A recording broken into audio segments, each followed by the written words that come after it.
We now get the insights of historian Xiao Chua. Professor, thank you so much for joining us. What is your interpretation of the statement of the president saying we will never again be submissive to external forces?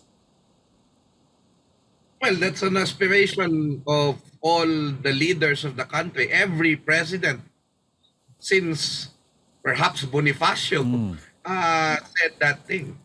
So he's merely echoing the national aspiration, which is yung ganap na independensya.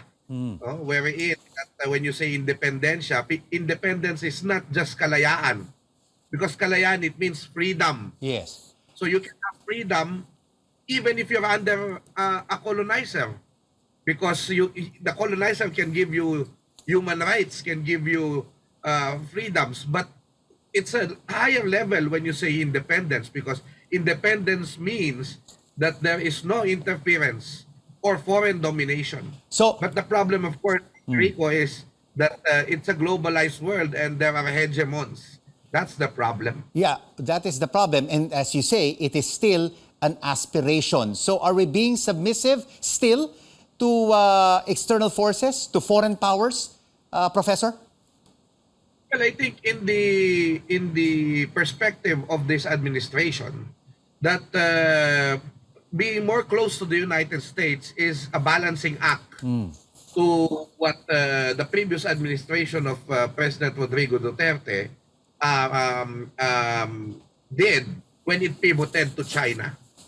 So they think that it would, in many ways, neutralize a very close relationship that Duterte had with the Chinese, which seemed to a lot of people a real foreign domination. And not just foreign domination. With the words of the president, the literal, if you literally think about it, President Duterte's words were like submissive, because he was like always toying against the opposition and saying that we should be a province of China, or we should be I love Xi Jinping.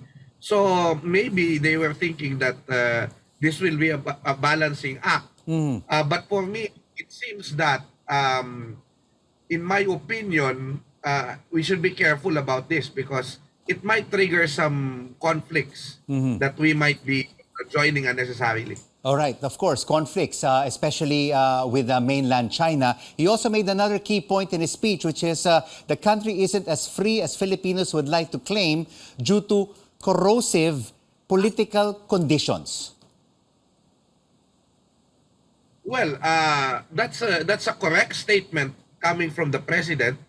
And I think, well, of course, I'm a critic of the Marcoses, but that is, I think, also the reason why it seems that they are not combative in their style, if you're going to look at it.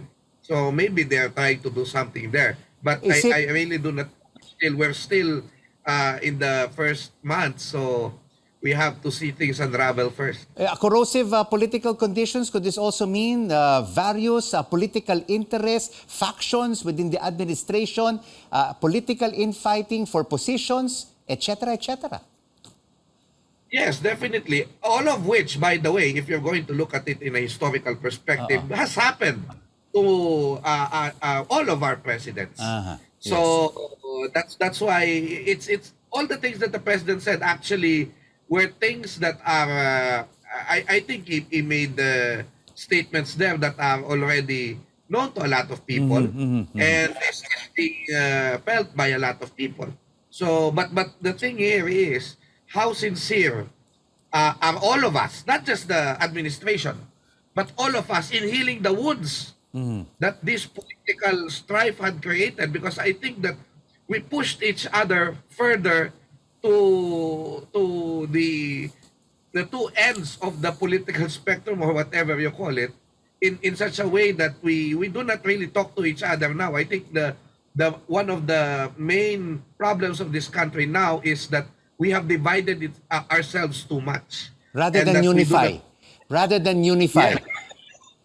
Oh, that's why unity, for me, according to one friend of mine, is just one step. The real step is really solidarity should be the aspiration, not just unity. All right. That we become more solidified in the sense that culturally we are attuned with each other and that we understand each other and that we nakikipagkapwa tayo sa isa't isa. So, Professor, what about the essence of this 125th Independence Day?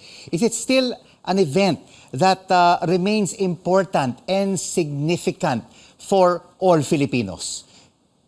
It should be significant because this 125th milestone event, Rico, this is like a milestone birthday. It's a jubilee of the nation. This day is very important because 105 years we were already winning against Spain in many towns, and that's why Aguinaldo said we are proclaiming our independence. That's an aspiration, just like July 4, 1776, and that is to remind us that after gaining or after proclaiming independence, we became the first constitutional democratic republic.